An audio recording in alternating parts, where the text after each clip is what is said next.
Hello everyone पिला माने +3 first semester Bhadrak autonomous college रो क्वेश्चन पेपर टी आलोचना करिबा। पॉलिटिकल साइंस ऑनर्स रो पिला माने कोर पेपर 2 आलोचना करिबा। समस्तंकर तो सिलेबस समान रहिछि। तुमरो जो फर्स्ट सेमिस्टर एग्जाम रे मतो एमिति क्वेश्चन आसीबो। वीडियो को स्किप न करि शेष पर्यंत देखो पिला माने तापले तुमनको जो एग्जाम रे माने तुमनो जो ए क्वेश्चन को भलो भाबरे देखि जिवो एग्जाम रे भलो भाबरे लिखि पारिबो। ठीक अछि तो चलंतु आलोचना करिबा क्वेश्चन को। ठीक अछि पिला माने तुमरो जो 1 मार्क रो माने क्वेश्चन होची 10 टी ताकि 10 मार्क। ठीक अछि तो पिला माने देखो तुमरो जो प्रथम क्वेश्चन रे जे करे भारत रो संविधान गठन पई डेक्स्ट दाई थिला।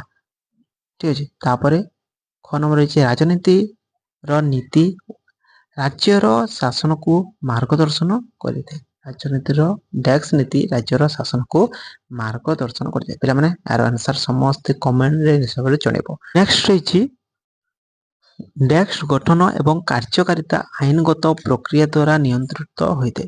तापरे रही डेक्स होची एक राष्ट्र सांविधानिक मुख्य। ठीक अछि पिला माने एई क्वेश्चन गुडको बहुत इंपोर्टेंट रही तुमरो एग्जाम रे मतो फर्स्ट सेमिस्टर एग्जाम रे आसी पारे तो सेति पई भलो भाबरे बुझो। ठीक अछि डेक्स एवं मंत्रिमंडल केंद्र नीति कार्यकारिता करिबा पई ताई। नेक्स्ट रही डेक्स कोर्ट होची भारतर सर्वोच्च न्यायिक संस्था। तो पिला माने जो तुम माने यार जो आंसर गुडको जानिबा पई चाहूछो ताले तुम माने कमेंट रे जणेबो। तापर यार समस्त आंसर गुडको मध्ये देबी तुमको +3 रो समस्त क्लास करिबा पिला माने अति सहज रे तुम माने बुझी परिबो। समस्त नोट गुडको मध्ये तुमको देबी सेति पई तुम माने कमेंट रे जणेबो। एमिति +3 रो क्लास आगो को करिबा। ठीक अछि नेक्स्ट क्वेश्चन टी रहिछि पिला माने डेक्स समस्तଙ୍କ ପାଇଁ ଉପଲବ୍ଧ କରାଇବା ପାଇଁ जनस्वार्थ मामला PIL आरंभ करा जायतिला। नेक्स्ट रहिछि भारतर निर्वाचन परिचालन ପାଇଁ डेक्स दायी। नेक्स्ट रहिछि परिषद अंतर्जातीय राज्य समन्वय समस्यार समाधान करिଥାଏ। नेक्स्ट रहिछि भारतर निर्वाचन परिचालन ପାଇଁ डेक्स दायी। नेक्स्ट रहिछि तुमरो 9 नंबर रहिछि डेक्स होछि भारत रे कार्यकारी होउतबा एक गुरुत्वपूर्ण परोक्ष टिकस संस्कार।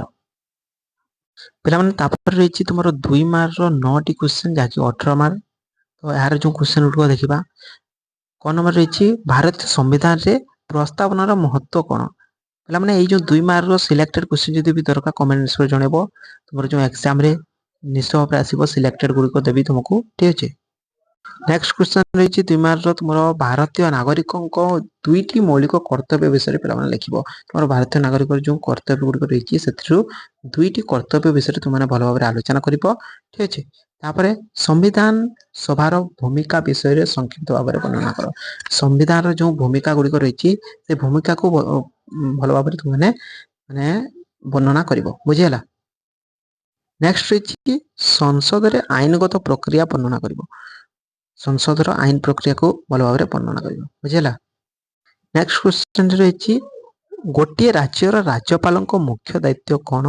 नेक्स्ट 4 रे रहिछि तुमरो राज्य शासन रे मुख्यमंत्री को भूमिका वर्णना करिबो। नेक्स्ट रहिछि सुप्रीम कोर्ट रो मुख्य कार्य कोन। सुप्रीम कोर्ट रो कार्य विषय रे वर्णना करिबो। नेक्स्ट रहिछि न्यायिक समीक्षा निर्धारण करो। नेक्स्ट रहिछि जनस्वार्थ मामला PIL रो उद्देश्य कोन पिला माने तो माने भलो भाबरे वर्णना करिबो। बुझियला नेक्स्ट रहिछि तुमरो 5 मार्क रो तुमरो 8 टी क्वेश्चन 40 मार्क पिला माने 40 मार्क जो तुमरो रहिछि तो माने 250 शब्द मध्ये लिखिबो भलो भाबरे। 5 मार्क रो कोन क्वेश्चन रहिछि देखो पिला माने संविधान सभा गठन और कार्यकारिता ऊपर आलोचना करिबो। संविधान रो गठन आरो जो कार्यकारिता कोन कार्यकारिता सब विषय तुम माने वर्णना करिबो। तापर रहिछि भारतीय संविधान रे थिबा मौलिक अधिकार विषय रे वर्णना। एना हमर भारतीय संविधान रे मौलिक अधिकार गुडी को रहिछि सेही मौलिक अधिकार गुडी को विषय रे तुम माने भलो भाबरे वर्णना करिबो। बुझियला जति माने मौलिक अधिकार ए पॉलिटिकल साइंस रो समस्त नर्स रो क्लास करिबा पिला माने जमार मते व्यस्त होनी। नेक्स्ट रहिछि राजनीति रो निर्देशक नीति संपर्क रे वर्णना करो। नेक्स्ट क्वेश्चन रहिछि संसद रो ढांचा एवं आईनगत प्रक्रिया विषय रे विस्तृत भाबरे वर्णना करो। नेक्स्ट रहिछि भारतर राष्ट्रपति को क्षमता एवं कार्य विषय रे आलोचना करो। नेक्स्ट रहिछि शासन व्यवस्था रे प्रधानमंत्री को भूमिका वर्णना करो। ତାପରେ ରହିଛି ଭାରତର ସର୍ବୋଚ୍ଚ ନ୍ୟାୟାଳୟ ଢାଞ୍ଚା ଏବଂ ଅଧିକାର ବର୍ଣ୍ଣନା କର। ନେକ୍ସଟ ରହିଛି ମୌଳିକ ଢାଞ୍ଚା ନୀତି କ'ଣ ଏବଂ ଏହା କାହିଁକି ଗୁରୁତ୍ୱପୂର୍ଣ୍ଣ। ନେକ୍ସଟ ରହିଛି ଭାରତୀୟ ନିର୍ବାଚନ ଆୟୋଗର କାର୍ଯ୍ୟ ଓ ମହତ୍ଵ କ'ଣ।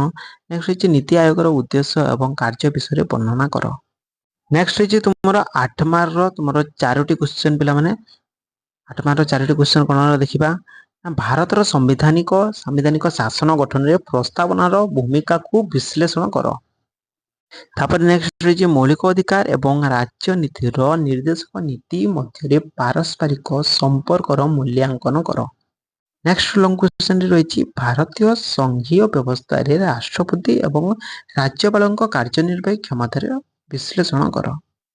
ନେକ୍ସଟ କ୍ୱେଶ୍ଚନରେ ରହିଛି PIL ମାଧ୍ୟମରେ ସାମ୍ବିଧାନିକ ମୂଲ୍ୟବୋଧକୁ ବଜାୟ ରଖିବାରେ ନ୍ୟାୟପାଳିକାରେ ଭୂମିକା ଉପରେ ଆଲୋଚନା କର। ନେକ୍ସଟ କ୍ୱେଶ୍ଚନ ରହିଛି ସଂଘୀୟ ଶାସନରେ GST କାଉନସିଲ ଏବଂ ଆନ୍ତଃରାଜ୍ୟ ପରିଷଦ ଭଳି ଅନୁଷ୍ଠାନର ଭୂମିକାକୁ ସମାଲୋଚନାମୂଳକ ଭାବରେ ମୂଲ୍ୟାଙ୍କନ କର। ପିଲାମାନେ ଏଇଟା ଥିଲା ତୁମର ଯେଉଁ ରାଜନୀତି ମାନେ ପଲିଟିକାଲ ସାଇନ୍ସର ମାନେ ଭଦ୍ରକ ଅଟୋନମସ୍ କଲେଜର କ୍ୱେଶ୍ଚନ ଗୁଡ଼ିକ। ତ ତୁମର ମଧ୍ୟ ଏକ୍ଜାମରେ ଏମିତି କ୍ୱେଶ୍ଚନ ଆସିବ ଯଦି ତୁମମାନେ ଚାହୁଁଛ କି ତୁମର ଯେଉଁ କ୍ଲାସ ଗୁଡ଼ିକ ଭଲ ଭାବରେ କରାଯିବ କି ସିଲେକ୍ଟେଡ କ୍ୱେଶ୍ଚନ ଆହୁରି ମଧ୍ୟ ଦିଆଯିବ ମାନେ ଭଲ ଭାବରେ ମାନେ ଭଲ ମାର୍କ ରଖିପାରିବ ଏକ୍ଜାମରେ। ଠିକ ଅଛି। ତ ତୁମମାନେ କମେଣ୍ଟ ଜଣେଇବ ନେକ୍ସଟ କ୍ଲାସ କେଉଁ ସବଜେକ୍ଟ ଉପରେ କରିବା। ଠିକ ଅଛି।